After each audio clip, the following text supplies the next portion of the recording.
They used to call me like the shovel. If there is something that needs to get done, like a pile of shit that needs to be shoveled or whatever, like I'm going to deal with it. And when you're starting a company as a founder, there are a lot of things that fall into that bucket. Traveling to and from a destination is very stressful. And so we needed a brand that sort of soothed and added the adventure to it. And I personally believe that like deep human connection comes from being exhausted and having accomplished something with a group of people. Welcome to Wander Orford Cliff, Joshua Tree, Wander Bandon Dunes. If you can't do this, then you're gonna fail at something else that's much harder. There are going to be 3 times in your company where it feels like you are going to die. What's the worst advice you've ever gotten about building a company? To like take a breath, like take it easy, like it doesn't matter. Did you ever burn out? Not yet.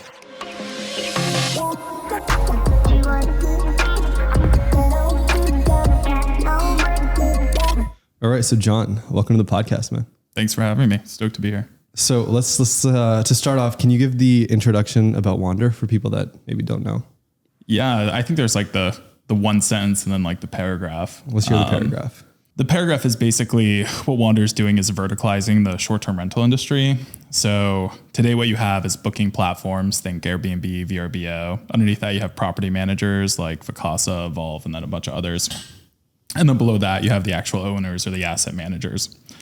And what happens is that you have all 3 parties trying to coordinate for a single transaction to deliver this like great customer experience. And I think as we've all experienced, that doesn't tend to go too well. And so the idea with Wander was, what if you could solve that through this idea of verticalization? Like what if you could own all 3 pieces of that stack? And so the result has been a 93% customer satisfaction score, which is pretty wild. And so, yeah, that's effectively what we're building. To say it simply, you can kind of think about it like Airbnb, but we own all the homes. Interesting. I'm guessing you're familiar with the DoorDash kind of strategy of how they wanted to verticalize.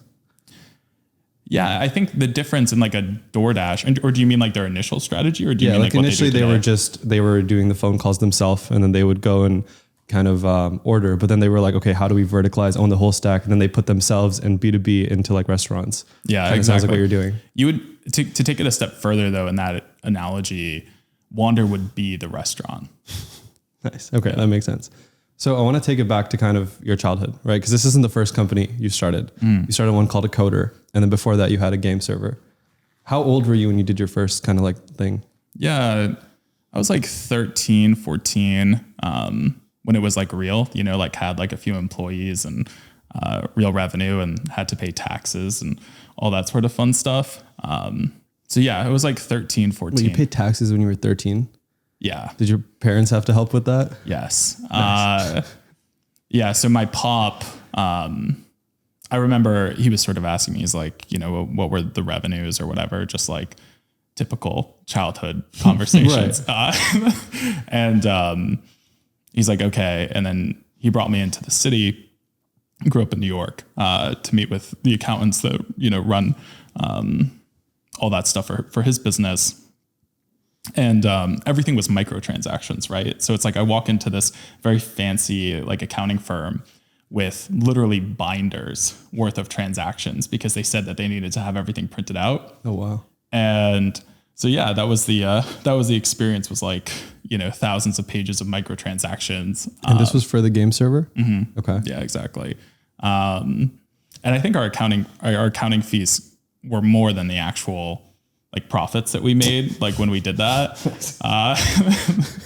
And so it was like not a great year. But yeah, that was like, you learn something really young, which is professional services are super expensive, which I think a lot of founders realize. You just need to make up a new metric, like EBITDA. Just Community have one adjusted Oh EBITDA. yeah, before accounting, we got to create just a good acronym for it. I think at that age, everything's very simple. You know, it's like revenue, like how much money do we have in the bank, and then like what are our expenses, and like because you're not obviously it's like bootstrapped, right? It's like you're not reporting it to anyone, and then obviously you get to this stage and there's all types of metrics and like gap accounting and all that sort of stuff, which makes it more complicated. But we could have probably raised like a Series A back in the day, which is like funny to think about. You did end up raising a lot for, I think it was the next company, which was Coder. Mm-hmm. I think you guys ended up raising something like 40 million. Yep. Yeah, I think it's like 45. How old were you? When I started the company, I was 17, 18. Did you go to high school? I did go to high school. I did high school online. Well, I did high school in person. My like educational path is like a little bit different. So I ended up getting a full ride to 2 different high schools. I went to one for like a year and then ended up doing the rest online.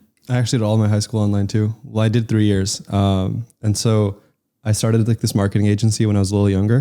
And so I would do like, I'd go to class for 2 days of the week at community college. I'd have like an hour of Zoom class maybe every single week. And then I would just get to like go on road trips or whatever to do like these like brand campaigns for companies. Yeah, I loved like those days were a ton of fun because I was like working on a few different little online companies, doing school online, which the cool thing is that everything was generally async, which meant that I could progress at my own pace for the first time. And I mean, I was able to do like a year's worth of schoolwork in like a month. Nice. Like it was very enjoyable. And then, yeah, that meant that I got to like travel around the world and build these little companies and get into all types of shenanigans, like racing Formula cars and everything else. You raced Formula cars? Yeah, I used to race Formula 4 for like a year. Really? Where'd you race? In the US. So it was the US series. Nice. Yeah. We know a guy, Arab. We brought him up on the last one too. F3, right? F3? How many Fs? How many of them? How many are there? Yeah, F4, F3, F2, and then F1. Yeah. We went to the track last night. I think I texted you about it. Yeah. We went to the F1 track last night in Austin with a bunch of founders. And that was actually a lot of fun. Yeah, that's why like when you invited me, I was like really thinking about it. Yeah. But the last time like I went karting, I'm like one of those like few kids that can actually flip a cart. So I'm like, all right, I'm gonna skip this. Okay, I get it. And so then to talk about Coder, you're in high school when you started it. Yeah. How did you go from 16-year-old, you'd kind of done this like business thing before, but then how did you raise $45 million? Yeah. So And what was Coder for context? Yeah, so Coder is an enterprise development platform. Basically, it moves the development environment where software engineer writes code to an organization's cloud infrastructure. A bunch of big enterprise customers like Palantir, Goldman Sachs, et cetera. Palantir trusted like you guys when you were so young to... Well, you obviously have to build like some really sophisticated software and like have certain practices to like be able to get them as a customer. And their team is, I mean, truly incredible. Out of the many customers we've worked with, like I was blown away by their sophistication. Like there's a reason why they like are who they are in the space. But yeah, so started that company with my co-founders, Kyle and Omar, moved down to Austin and rented a tin shack on the east side, little like, maybe it was 1,000 square feet. And we had to convince engineers to come and join us, obviously, like we wanted to hire a few folks. So it was really funny because when we first got started, we didn't want to show our age, right? Like which 30-year-olds are going to come and work for these 3 18-year-olds. And so we dress up, have button-ups and all that sort of stuff, try and obfuscate our age. But yeah, in terms of raising capital, it really wasn't easy. We didn't have LinkedIn's or a network. It's not like anyone in our families came from like massive wealth or anything along those lines. And so when we had to go and raise our seed, it was really cold emails and just ridiculous persistence. And yeah, we ended up pulling it together. So what have you learned from raising, especially as someone you weren't a first time founder, but as your first time trying to raise a bunch of money, what do you think was the difference between you and everyone else who had like tried to raise when they were younger and didn't make it? I'm pretty relentless in terms of getting something done that needs to be done. You like showed up at their houses and he was like, yeah, I'm relentless. Well, I think it's more so like people back in Coder days, people don't really call me this anymore, but they used to call me like the shovel, which it's like, if there is something that needs to get done, like a pile of shit that needs to be shoveled or whatever, like I'm going to deal with it. Like no matter what it takes, I'm just going to get it done. And when you're starting a company as a founder, there are a lot of things that fall into that bucket. Fundraising is one of them. Things like hiring as well are pretty tedious. You need to put in a ton of work to get that one great person. But those types of things compound pretty dramatically. Like if you're able to accomplish them in the early days, the results later on are pretty significant. And so in terms of what set me apart, I mean, I think it's just persistence. Obviously, you have to build a company at the same time and have something that's actually valuable, and really being very thoughtful, listening to their feedback. I think a lot of founders trying to raise money for terrible ideas and then wonder why they can't raise capital. And so I think that's also a big piece of it, as well as understanding like where you have idea market fit when it comes to fundraising. So I'd say it's really those dynamics. But I mean, speaking candidly, like I haven't enjoyed a weekend in, gosh, like 7 years, and like that's just what it takes. And to be clear, I'm not like advocating for that hustle, like grind mindset, like, like on TikTok or whatever. It's just like, I've always had more work to do than I had time, and that just requires certain dedication. It's not that I don't like find times to have fun, but normally it's part of something work related. Like, did you ever burn out? Not yet. In 7 years, no weekends, you haven't burnt out? I mean, I think that there are times where I don't feel great. But there's a certain weight that you have to carry on your shoulders as a founder, right? Like when you don't feel good, you have to keep it high energy and high progress for the rest of the team and for the company. And so it's almost like you don't really have a choice, which is really difficult on founders. A lot of people struggle with depression or otherwise, because like you have to be like at the top of your game all the time, day in, day out. And so there have certainly been times where like I didn't feel great, but you still have to kind of power through and figure out how you can like get back to feeling yourself. And for me, normally it's like going and spending a few hours on a hike or whatever, and I'm back in the seat. But I'm very lucky in that sense that like my recovery time is pretty short. Interesting. How long has Wander specifically been going on for? We're about to turn 2 in May 5th. Only 2? Yep, 24 months. I feel like you guys have been around for a lot longer. No, yeah, we've gotten a lot done so far, Yeah. but yeah, it's still a young company. Okay, so let's talk about how it started, because you obviously did Coder, and then I'm sure it probably wasn't the easiest thing to leave that to start another thing. Yep. What made you do that? Yeah, so I stepped down as CEO of Coder in January 2021. My co-founder stepped into the role of Omar. And originally I was planning on staying at the company, but I got some really, really good advice from someone I respect and admire. I won't share who it is, but basically what he told me is that like he wanted to see me go and start another company versus like staying at Coder, because obviously Coder's now on its growth path, and that if I did that he would back it. And so, obviously like it was a really big decision to leave. Like your brain forms around the company, right? Like you talk about building something from 17, 18 till I left when I was 23. And then let's say you become conscious at 16. So the vast majority of your conscious life. And yeah, it was super tough.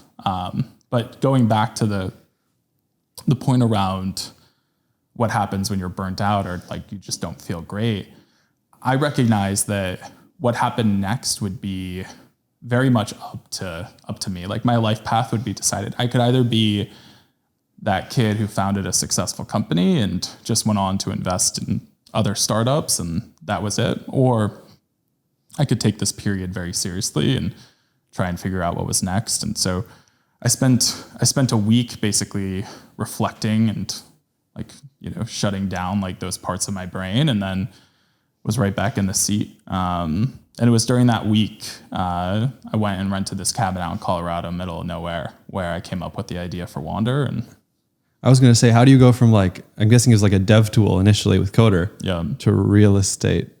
Yeah.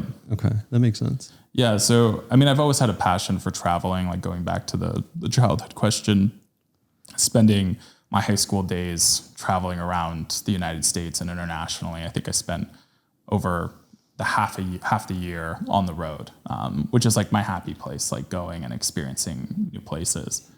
And so when I had stepped down from Coder, first thing I did instinctually was just like, I need to get away, just somewhere, anywhere. I don't want to talk to anyone. I just need to be alone.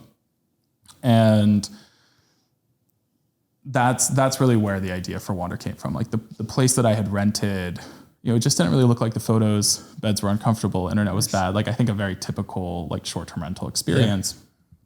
Yeah. And I began to think about this idea of verticalization. And so the idea got written down in my notebook. I wasn't planning on building it because to your point, it was so different than what I had built previously. But the idea just would not let me sleep at night, like at all. And so I just started writing and I was like, okay, I'm not going to spend the next 8 years of my life building the wrong idea. Like, let's try and kill this thing on paper and make sure that it's going to work, or at least it's not going to fail like instantly. And that's what I did. And it got to the point where I was just like, I couldn't help but start the company. And I was fortunate that all of Coder's investors were keen to work with me again. And my co-founders obviously invested in the company as well. And now here we are 2 years later. So, wow. Yeah, I was going to ask, how do you come up with like the framework from like 0 to 1? Yeah. Because it's such different industries. Do you think there's like a template that any founder can use for like if they're jumping to a different vertical?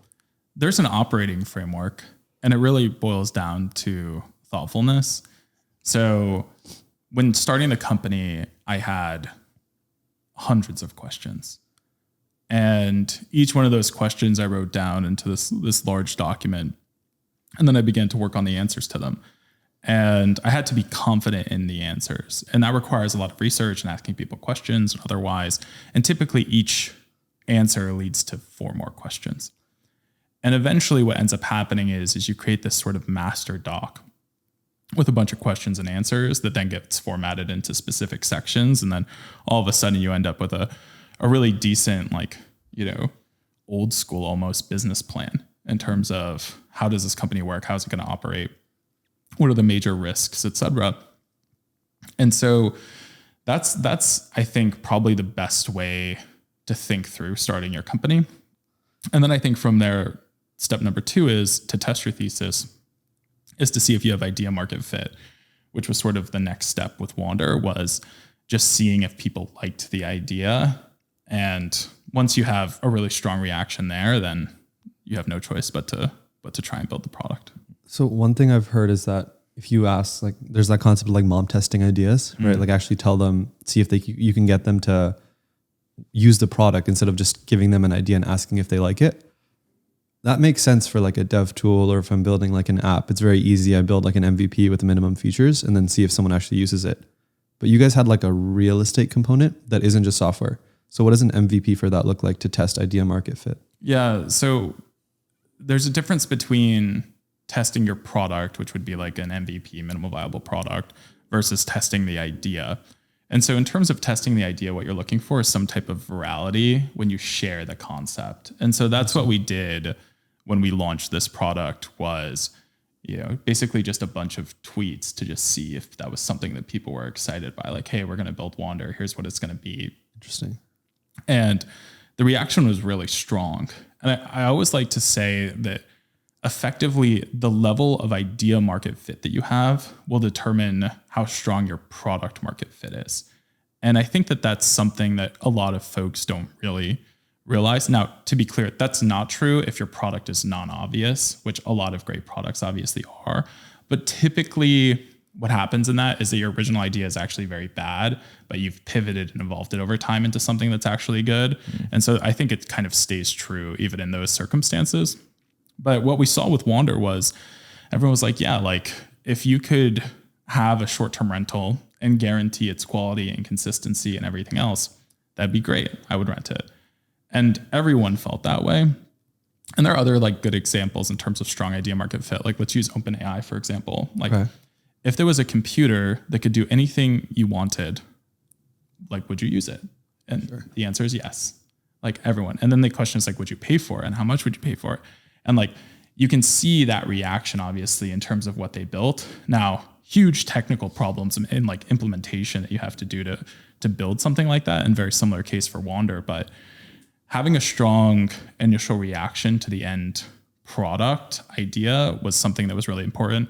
But to your point around building an MVP, that's where it was really painful, because in order for customers to understand what we were building, we had to build the booking platform, build the brand, build the property management and related automations, and then the actual asset management piece, and go and have the first location. And so when you think about an early stage startup having to build all of that just to see if the reaction is strong, it's a ton of work. Yeah. And like the early team was maybe five people, and we just didn't sleep for the first year building it out.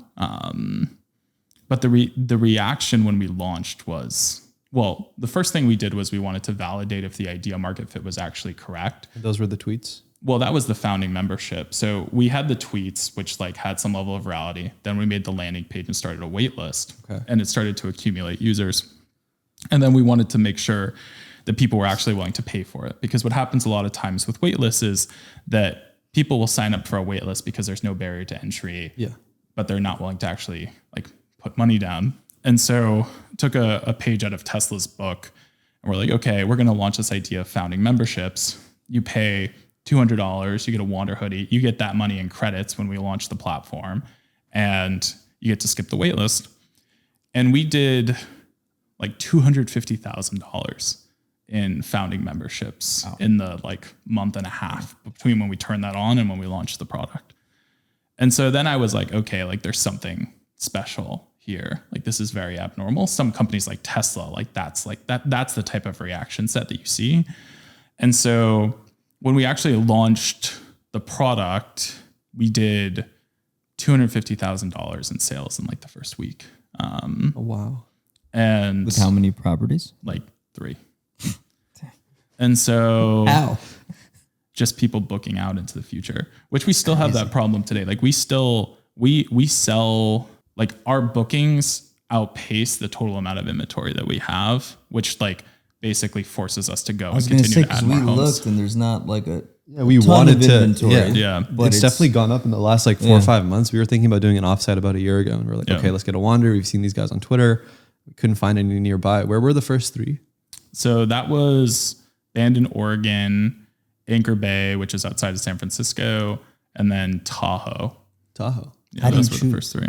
How do you choose the first 3? Was your target demographic like tech bros? So we definitely wanted to have something outside of San Francisco. We thought that was important, especially just because that's where a lot of the tech community is, VCs, et cetera. And we wanted to prove like, hey, that this is culturally relevant.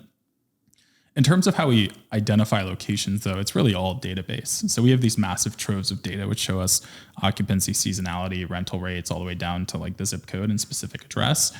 And then that's where we go and do our underwriting and pick a specific house.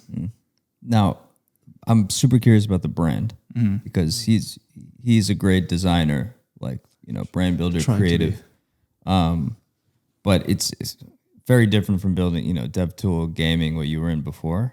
And like he had told me about Wander. I was like, oh, how's it different from Airbnb, Verbo, all the sites? Like 5 seconds on the site and I can already figure out how it's different. And it's like, so how do you ideate that and then develop it without necessarily, I assume, right, like a direct background in that? Yeah. So I recognized that a strong brand for this company was going to be critical from day one. And so that's where obviously the name for Wander and getting the domain and getting the like @ handles for all the socials came from. And I also knew that was going to be really critical in terms of our marketing leadership. So Kyle Tibbetts, who's our CMO, he was head of brand at Open Door. Oh, I didn't know that. And then before that, he was at Hotel Tonight and otherwise. And he actually invested in the company in our pre-seed through his fund, Paradox Capital. And I was like, this is like the guy. And so basically convinced him to come on board. And we actually have a pretty long history of investors who end up joining the company, which is like a pretty unique talent inflow. But yeah, he's really remarkable, and it was just something that we knew was important, because if Wander was going to become a multi-billion-dollar important company, which, to be clear, like, we're so far from that, but that's obviously like what we're going to try and do, it has to have a brand that's not the bottleneck. And when you think about the idea space more broadly, like, Wander is going to expand beyond this core idea of verticalizing short-term rentals into the broader idea space of travel generally. Like, that's the mission statement, is the infrastructure to experience the world. We want it so that when you open up your phone, you click on the Wander app and it's like, I want to go to this hotel in New Zealand. And we're like, yep, go for it. One click. Car picks you up, plane takes you. Yeah, exactly. And there's like an AI travel agent who like answers all your questions and just like make it super seamless. So you don't need to think. And so we needed a brand that resonated with people and brought that emotion to a very like stressful experience. Like, traveling to and from a destination is very stressful. Yeah. And so we needed a brand that sort of soothed and added the adventure to it. So about brand specifically, one thing that's been interesting to me is that you guys have the handle Wander on everything, including the domain. So wander.com, Wander on Instagram, Twitter, whatever. Yep. What is the process of actually acquiring those? Yeah. So I don't know if I can say, I don't know if I can say, due to like certain terms of service that certain platforms have. Tell us later, right? You can tell us. I'm sorry? So you can tell us later. Yeah, I can tell you later. It's nothing like illicit or black hat or anything like that. It basically just boils down to like having a conversation with the owner and figuring out like an arrangement that works. Okay. Does anyone have equity in Wander, like how the pipe.com guys did? Yes. Oh, wow. Yeah. Wow. Huh. Yeah. And they've done very well from that. Far better at this point than the cash. We need to Google synonyms for Wander, so when all the copycats pop up, we have all the domains. Yeah, I think it's something important. It's also like being an internet kid, like getting the OG handles and otherwise was something that like has always been a part of like entrepreneurship for me, and like building these little companies. Like even Coder, like Coder is coder.com. Yeah. Nice. And so it's just always been something that's been important. Also, coming back to persistence, like I'll use domains as an example rather than social handles. Like finding who these people are and then getting in contact with them, and not just like meaningless contact, like, oh, I sent them an email. It's like get in like meaningful contact with them, like send them a letter, like give them a phone call. Like they don't respond to that, like, you know, call their mom. Like really like show up to their house. Seriously. No, I'm not joking, because there are like someone said a long time ago, and I think it was related to fundraising, but I've abstracted it to most things when starting a company, is that if you can't do this, then you're going to fail at something else that's much harder. Oh, wow. And it's like, if you can't get the Instagram handle, like there's going to be something else that's harder that will end up like putting a nail in the coffin. And to be clear, there are circumstances where it's literally impossible because there's no like active owner, right? It's just like in the Facebook archives. Yeah. But then the question is like, can I go hang out at some like Equinox in Palo Alto to like meet some Facebook engineer or like that sounds ridiculous, but wild. Like that's what you have to do. Like there's just like, yeah, every company has these stories. So when you were pitching to investors for Wander, obviously you had a lot of credibility from Coder, but what did you go to them with? Was it just the idea? Did you have the first house already? Yeah. So it was just the idea, which is honestly a privilege that really only second-time founders have. Yeah. But yeah, for me, it was the idea, and it was really money from everyone who had worked with me previously and understood that if I was starting something, I was gonna give it all that I had. How much was the first round? We raised over a few different like micro rounds. It all happened pretty quickly. I think like our initial round was maybe $1.5 million. Okay. But the entire pre-seed seed process ended up adding up to like $8 million. Nice. Okay. That's over like how long, a year? Like 3 months. Over 3 months. Yeah. Wow. I think it was like 3 or 4 months maybe. It happened very, very quickly. Did you have a timeline on like if if this happens or this, we don't hit this inflection point, like, hey, we have to, let's say pivot the idea, go to something else. Yeah. So when starting the company, I had basically a few different core questions that had to be answered, where if they didn't have the correct answers, the company was just going to fail. Like, were we able to drive our own demand was a big one, right? You have to be able to, in order for this idea to work, the bookings have to come through Wander, or a significant portion of them do, right? Like north of 70+%. And so that was something that was really key.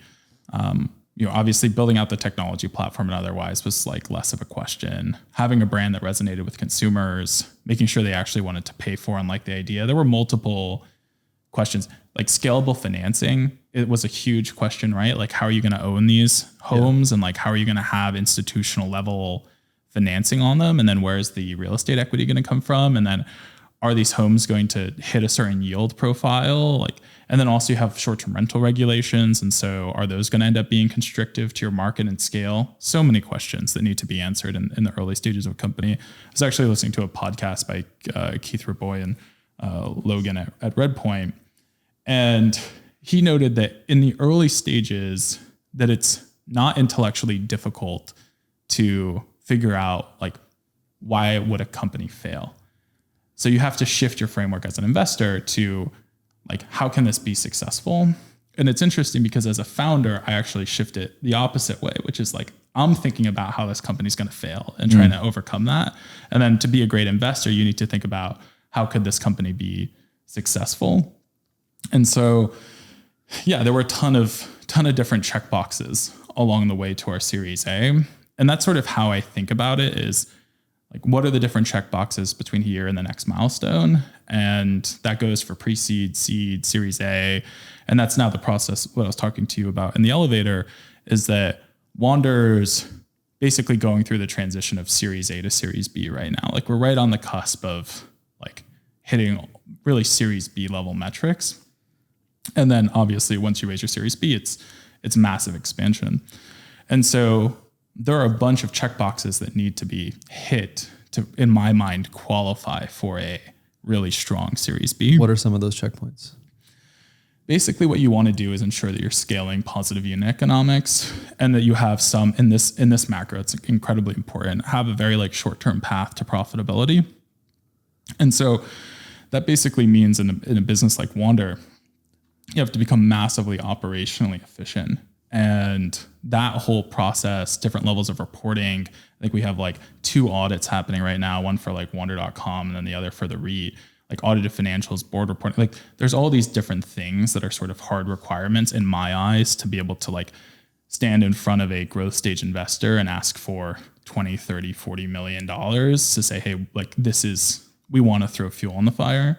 Because a lot of founders, what they do is they think about fundraising as survival, which isn't necessarily how you should think about it. You should be thinking about it in terms of how does this accelerate the business? Really, once you get past your Series A, you need to be saying okay, if I raise $30, $40 million, what is the net effect of this rather than, this gets me another 12 months of runway. Interesting. And then while we're talking about raising, you guys did, I think, $32 million from VC and then $100 million from a debt round. Yep. Can you explain the difference between a debt round and then just a general VC round? Yeah. So this was my first institutional credit facility.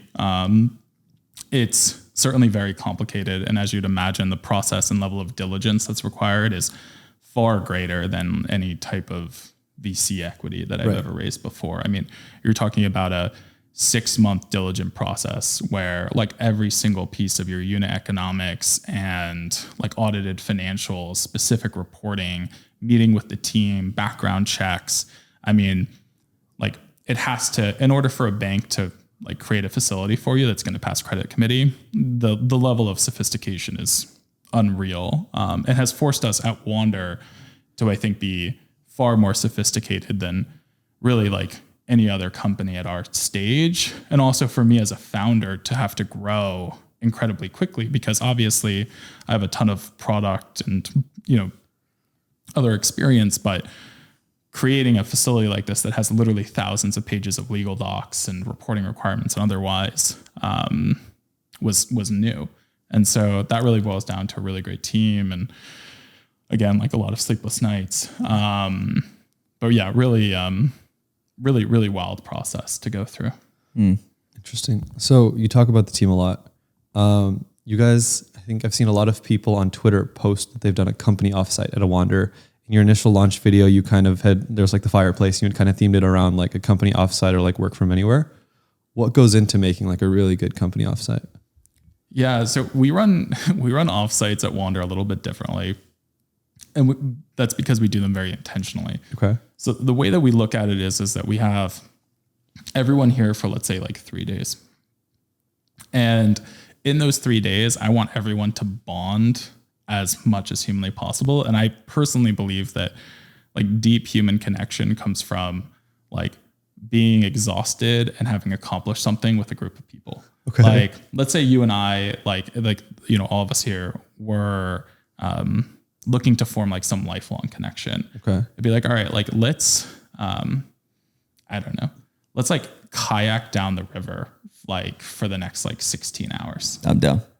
Exactly. And the point is at the end of those 16 hours, we're going to be like the best of friends. Now, obviously like you can't do that in a company type setting, but what you can do is like start your activities early in the morning, like 8 a.m. breakfast, and have different adventures like whitewater rafting or UTVing or otherwise, and finish the night with something that like allows for like, you know, have a great dinner where like what we did is everyone had to shift seats every 5 minutes, because what happens at these big company dinners is like you just talk with who you're sitting across from. So like we had, and like the restaurant was like, what the hell is happening? Because like, as you would imagine, shifting your seat every 5 minutes, it's like you have drinks being left behind and there's like all types of stuff. We had like the space to ourselves, which was great. But, you know, that dinner was 3 hours and the room sounded like there was like just an uproar of like camaraderie and conversation and laughing and all these different pieces, because every conversation was net new.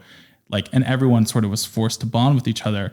And then after that, you know, we went back, and the way we did it is we rented Wander Bandon Beach, and then everyone stayed in hotels that were nearby. So that was like the HQ. And after that dinner, we all went back to the house, and you had that roaring conversation continue until like 2, 3 in the morning. And so like you had this dynamic where people like got up and were like having breakfast with each other. And then you had all these adventures through the day, and then like a roaring conversation at night, and then like positive vibes until these like adults are falling asleep, talking to one another and like getting to enjoy themselves. And also for Wander, it's doing so in an environment that like we've created. Right. And so it's like you're experiencing the product while doing it. But yeah, I think like offsites, you have to be really intentional. And that's only possible if you actually hired correctly. Like if you hired people who are compatible. If you didn't hire people who are compatible, then, you know, bringing them all together is going to be kind of painful. How do you hire people that are compatible? How do you screen to make sure that the next someone that's 10 hires away fits with someone that was 10 hires ago? Yeah. So I boil it down to sort of these like shared virtues, which is something that Ben Horowitz talked a lot about in his latest book. I always mix up the order, but I think it's who you are is what you do. Okay. And really what you want to understand is like what are the virtues that sort of you align with and what aligns with your business.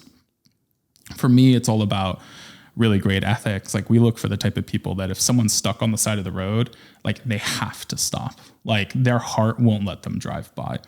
And so like that's sort of like the first piece for us. And then it comes into like general ability. Okay. Like does this person have the skill set necessary to be successful in this role and at this company?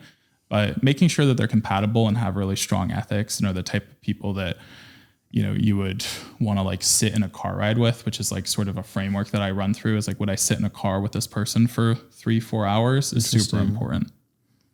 Huh. What's the hiring process at Wander like? So I believe that people spending 15-20 minutes with a group of people in this like round circle interviewing framework is super broken. Okay. Because if you sit with someone for 20 minutes, you're only going to go 20 minutes deep. And if someone else sits with them for 20 minutes, they're only going to go 20 minutes deep.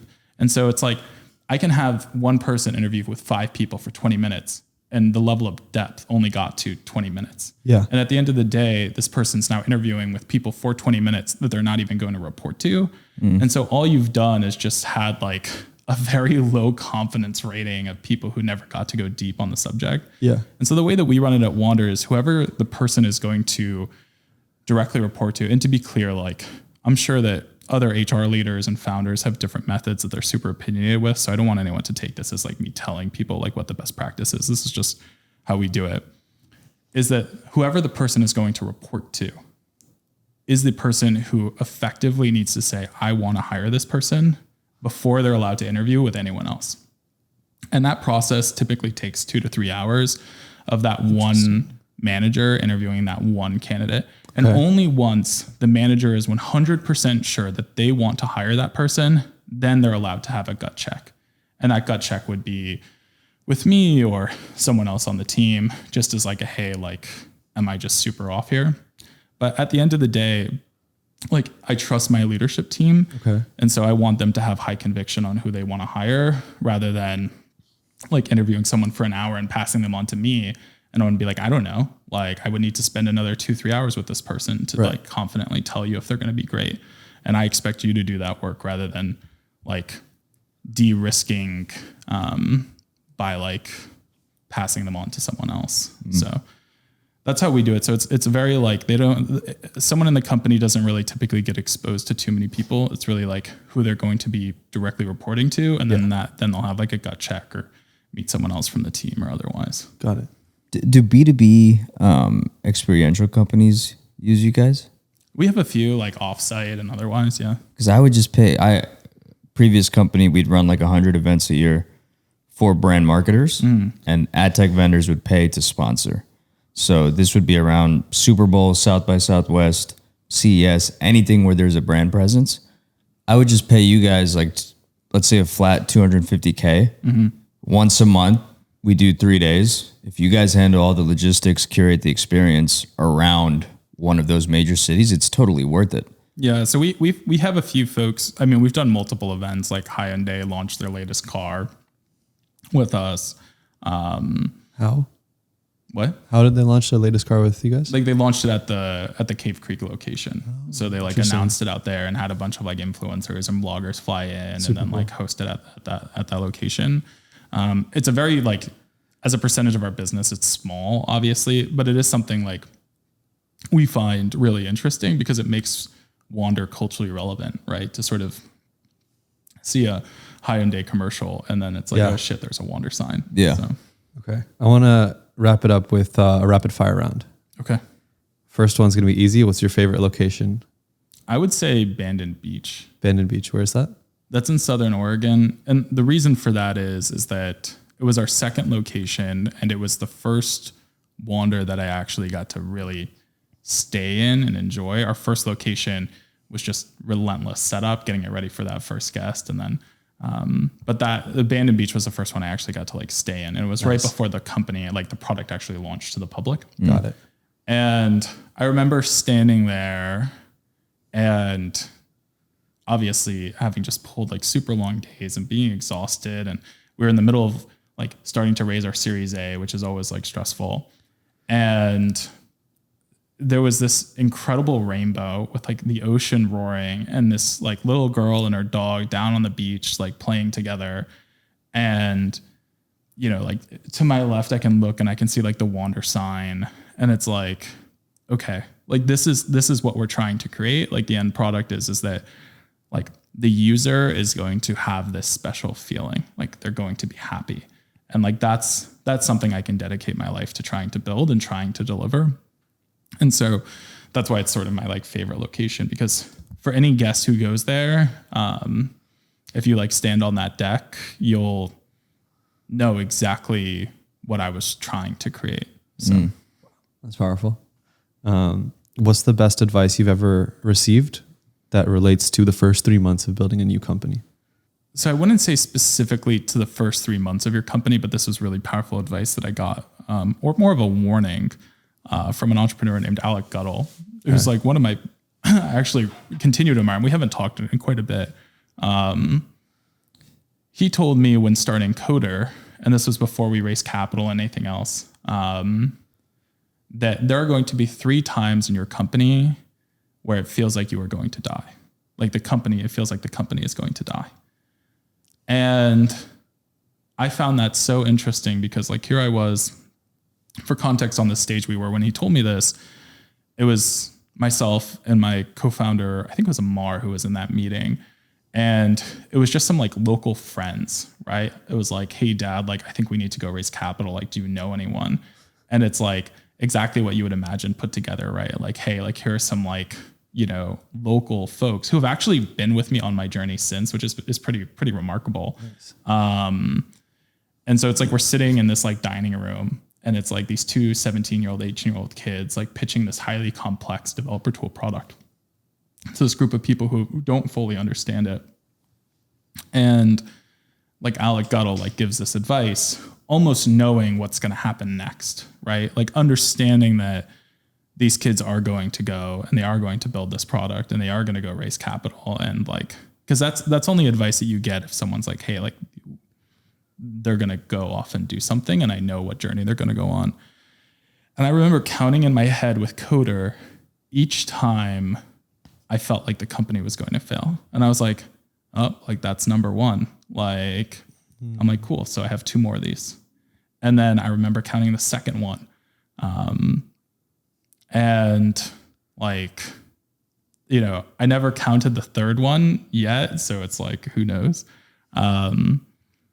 And so like that dynamic was super powerful to me, because if you understand that there are going to be 3 points in your company where it's like, it feels like it's going to fail, you like kind of feel a little like assured. You're like, oh, I guess that's only 1, like 2 more left. Like, so, yeah, that was the best warning I've gotten. Okay. What's the worst advice you've ever gotten about building a company? Probably to like relax, or not necessarily relax, but like, to like take a breath, like take it easy. Like it doesn't matter. Like for some reason it's become like trendy to like give that advice. Like, I think that the advice of like, hey, you need to take care of yourself mentally. You need to make sure you're in a good headspace. Those different things is super important and very valid. But like anytime anyone's like, hey, like you should go to this event, like it's really important, like, you know, XYZ. I've always left with like regret. Because it's like, you know, as a founder and as an individual person, like what you need to get done. And so like someone else telling you like to change your priorities and like, it's not, it's never productive. So I'd say that's probably the worst advice. Anytime anyone tells you to do anything and doesn't give the caveat at the end with like, but I have no idea, you shouldn't listen. Because anyone who like gives good advice will always end it with that like last piece, which is like, at the end of the day, you have to make the decision, like a little disclaimer, like I have no idea, like you need to make your choice, etc. So anyone who gives you advice who doesn't do that, terrible idea. Also, anyone who gives you advice, but like is at a similar stage to you or like doesn't have some specific experience is also pretty dangerous. But it's up to you to evaluate, like, you know, take the advice and then run it through like your brain. And if it doesn't make any sense, then don't do it. That's really good. And then the last question is, how do you want to be remembered? My goal is for as many people as possible when I die to basically be like, John Andrew was like a pretty great dude. Like he was always kind. He always did the right thing. He always operated with correct ethics, and he was a net positive on the world. And that if we could undo him existing, like we wouldn't. That's really my goal. Is to just have as positive an impact as possible. Awesome. Well, where can people find you online? I mean, wander.com is our site. I'm on Twitter. Just John Andrew Entwistle or at J.A. Entwistle. But yeah, that's pretty much it. That's my online presence. So. Awesome. Well, thanks so much for coming on. I don't know which camera we're looking at because this is like a new set, but this one. That one? Okay, thanks, Eric. Thanks so much for watching. Make sure you leave a like, subscribe, do all the YouTube things. We'll see you next week.